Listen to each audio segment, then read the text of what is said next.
Well, a rendezvous is a gathering of individuals from back in the 1640 it started, and we run to 1840. It's a period, and it covers mostly colonial people through the mountain man era, and it's pre-Civil War. And what the mountain men would do is go out into the wilderness, trapping mostly, hunting, some just because they wanted the solace and didn't want to be bothered, and they would supply themselves for a year or sometimes 6 months.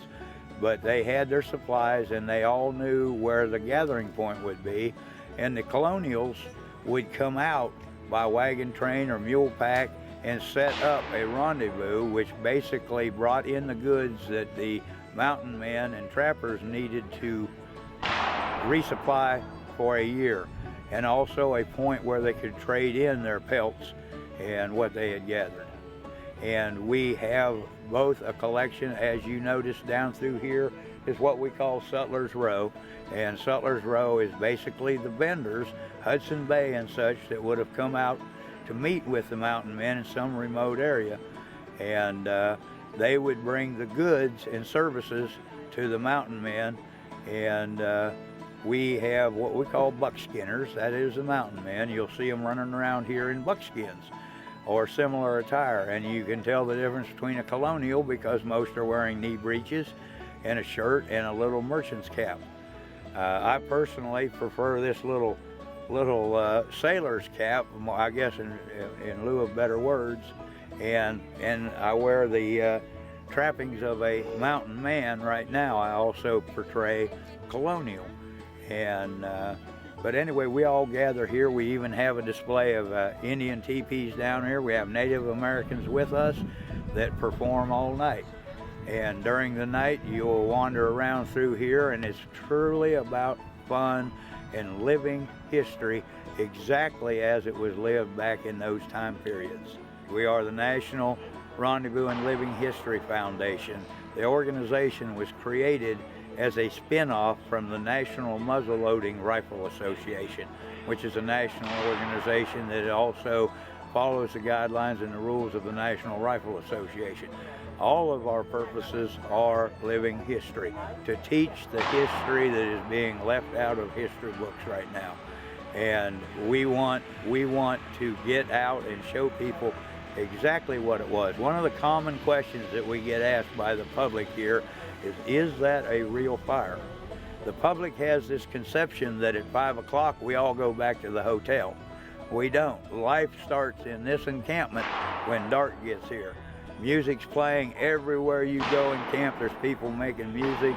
There's gatherings of individuals that just sit around and joke, and nobody gets out of line. We have a great time. This is our tavern right here. We have a tavern open to every camper that's in here. It stays open till midnight and shuts down. And in there they have snacks, beverages.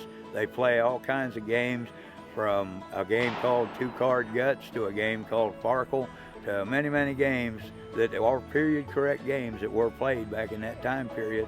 And we enjoy the whole thing.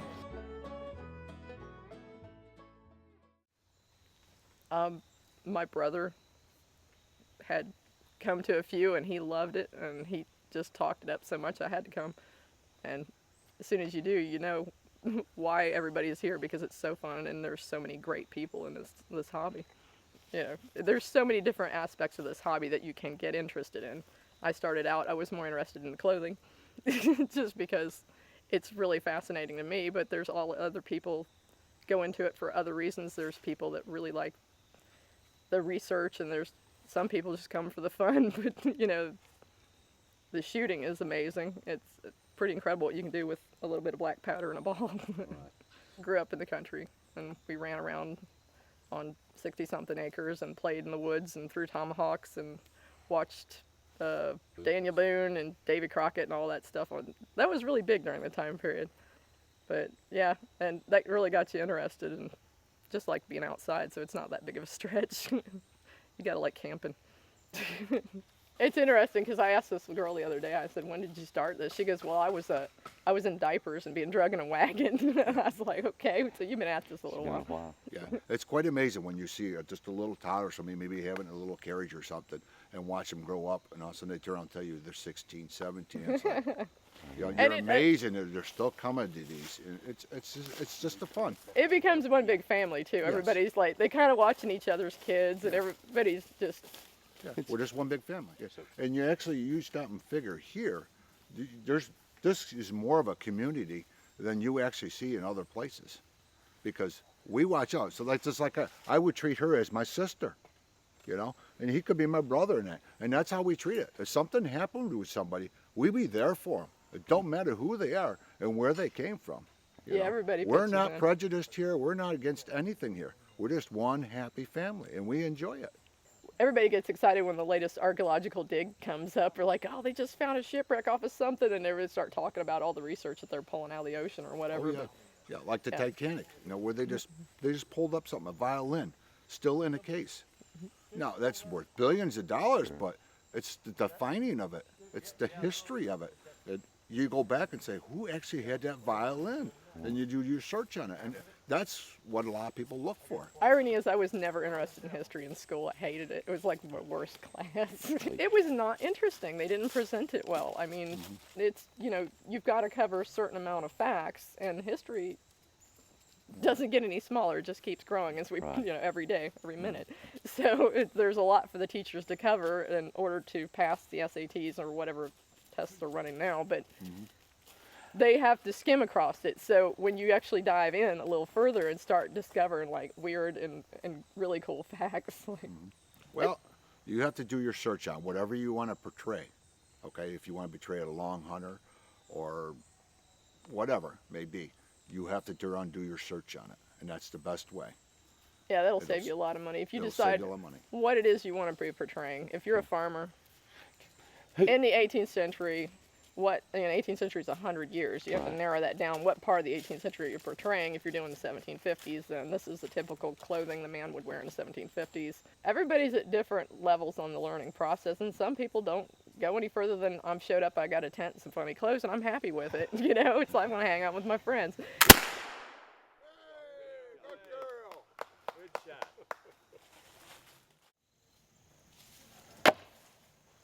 This is a hawk and knife competition. It all depends, how you win all depends on how the range officer sets that up. Most times with the hawk, they will place a playing card horizontal, and you have to cut that card in half is the goal. With a knife, they'll place the card vertical, and your goal is to stick the knife in the center of the card.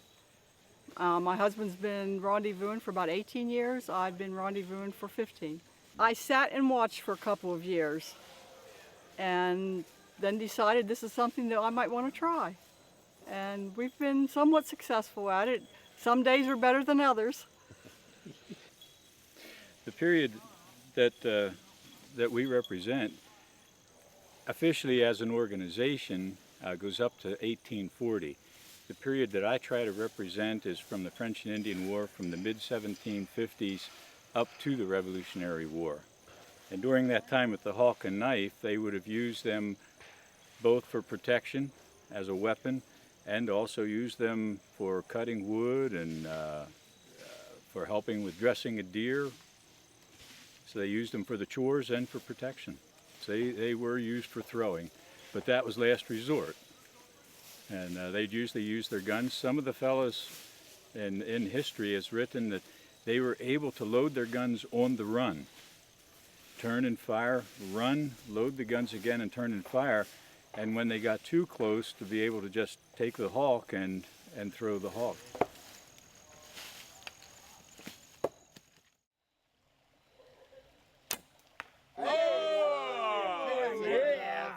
That's a 10 right there. That could be a 10 there, Ron. Yeah.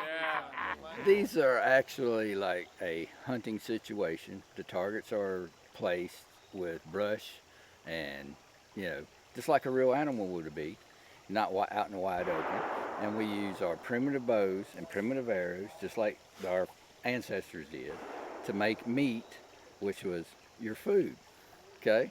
So we shot squirrels, deer, rabbits, anything. And these are some of the bows. This is called a self bow. It is, the reason it's a self bow, it's one piece of wood.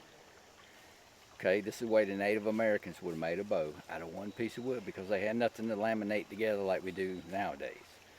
Okay, this looks like a piece of Osage, and which is more native to Tennessee and all like that, but we use mulberry, ironwood, all the woods that are available, dogwood. Now this is an Osage bow too, but it's a little bit more fancy. It's got copperhead on it, and you know, it's just a longer bow, a little bit more fancy with horn nocks. But it's just how fancy you want to go with your self bow. We have no glass on these bows, no fiberglass.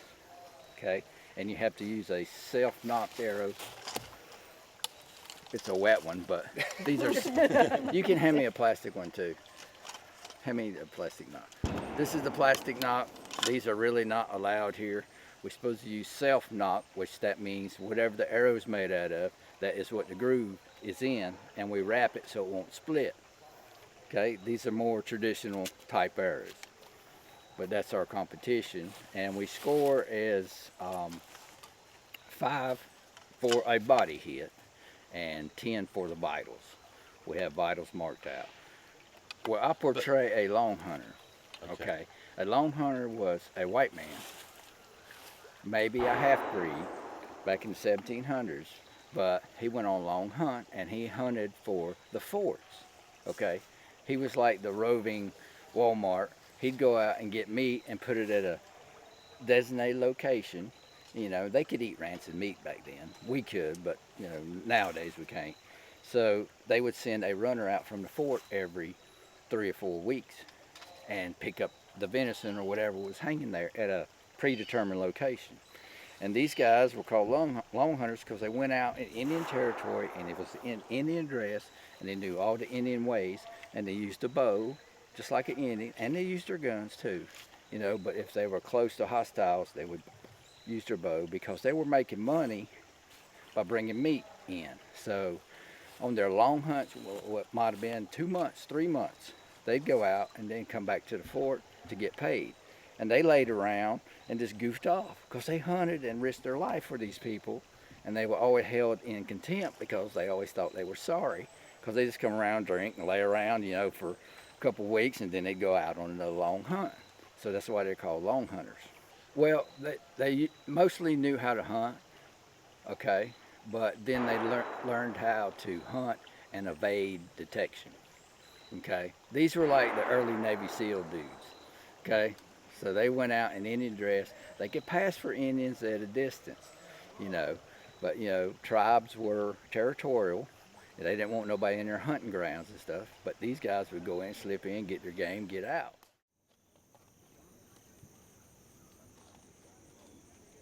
I went to an event in Doddridge, Tennessee, and I asked them why they never had one in North Carolina, and they said, find some land, we might do it. So I gave them my, you know, information, and about 4 years later, they called me, you know, big smile come on my face, and they come and looked at the site and said, yeah, I believe it'd work. So it just went from that. People like it, and because we've had them from Nova Scotia and Alaska, Texas, Wisconsin, Florida, Alabama, New York, Pennsylvania, Ohio, just, you know, about 2/3 of the United States. Surprised me they come to a little hole in Yadkin County. Yeah, Oh, this is a beautiful site. You can camp on the creek bank, or you can camp up on the hill, or you can camp in the woods. So you've got a variation. Yeah, you know, ever since I was a kid, I've stayed on these creek banks, swung on a grapevine, and skinned a possum, made me a quiver, and cut ash, made me a bow. So, you know, I've kind of been doing this all my life. I didn't know this was going on until, well, about 2002 or 3. Where's home at for you originally? Originally, I was born, you can't believe this, I was born in a hotel in San Diego, California during World War II. Oh, man. I'm serious. From there, I got to the hospital. But yeah, back during the war, right, and when I was born in 43, there, I was born actually in the Golden West Motel. And then they shipped me to the hospital. I got into rendezvousing because my husband belonged to a gun club 4 miles up the road. And he said, "You'd love to come up and do this. You like history." So I went and I fell in love with it. I'm a seamstress. I'm also Native American. My native tribe is Lenape. We're from all of eastern Pennsylvania, New Jersey, lower New York, upper Maryland, upper Delaware. I actually portray my ancestor that married a German Mennonite. So I dress both native with a mixing of English and German clothing and whatever I can trade with or make. I sew on a hand crank sewing machine that most people think sewing machines didn't come to be until just before the Civil War. That is not true. Sewing machines were first invented in the 1750s in France, Germany, and England. I love doing my handcraft. I make any number of clothing. I mostly do custom clothing because I like the clothes to fit the person. And at that time period, they didn't have patterns. Everything was basically a square and a rectangle. And so you just rip it, sew it, and attach it to the person. In the Native American culture, we are a matriarchal society where everything is done according to what the women elders say. The women elders say do it, you do it. If they say no, then you don't do it. Unfortunately, in history, during the Revolutionary War time period, and the French and Indian War time, the younger natives started to listen to the Europeans, and they wanted to go to war, where the elders said, no, it's not the time, and that's when there was a big split. And that's basically what happened is we got into the French and Indian War and during the colonial war, tribes were split. Some wanted to stay with the British, some wanted to stay with the American side. I would like to add that this camp is also made up of artisans and craftsmen who come in and actually create the products exactly as it was done in the time period, from everything from clothing to furniture through I'll say black powder guns. And one of the good things that happened in this camp, all the food is prepared the same way that they did back then, and this wonderful looking peach cobbler that a lady just brought me was made in a Dutch oven over an open fire.